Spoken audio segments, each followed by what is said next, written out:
मंडळी कोकणकर एसके मंडळी रत्नागिरी भाटे बीचच्यातला झरेविनायक गणपती मंदिर नवीन लुकमध्ये चला तुम्हाला दाखवतो। थेट रत्नागिरी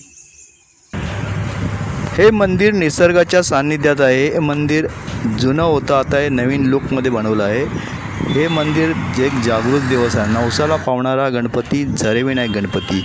या गणपतीचं वैशिष्ट्य म्हणजे या डोंगराच्या पायथ्यातून एक झरा वाहतो, त्या गणपतीचं नाव पडलं आहे झरे गणपती। व्हिडिओ तुम्हाला कसा आवडला नक्की कळवा। आयडीवरती फॉलो करा। कोकणकर एसके स्वर्गणे कोकणातून।